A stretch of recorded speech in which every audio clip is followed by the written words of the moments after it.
সাবেক স্বরাষ্ট্রমন্ত্রীকে ধরতে গ্যান্ডেরিয়ায় রাতভর অভিযান। সাবেক স্বরাষ্ট্রমন্ত্রী আসাদুজ্জামান খান কামাল আছেন এমন সন্দেহ রাজধানীর গ্যান্ডেরিয়ায় একটি বাড়িতে অভিযান চালাচ্ছেন সেনাবাহিনী, কিন্তু সেখানে তাকে পাওয়া যায়নি।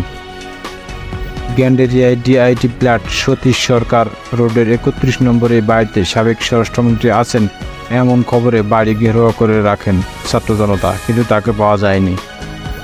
মঙ্গলবার ১৪ আগস্ট রাত ১২টার পর খবর পেয়ে গ্যান্ডেরিয়া ডিআইটি প্ল্যাট সতীশ সরকার রোডের ৩১ নম্বর বাড়ি ঘিরে রাখা হয়। এরপর সেনাবাহিনী টহল টিম ঘটনাস্থলে যায়। সেখানে জড়ো হওয়া শিক্ষার্থীদের দাবি, ওই বাড়িতে একজনের কাছ থেকে শোনা গেছে আসাদুজ্জামান খান কামাল সেখানে অবস্থান করতেছেন এবং এই তথ্য পান। তবে সেনাবাহিনী ও শিক্ষার্থীদের ভিতরে তল্লাশি চালিয়ে তাকে পাননি।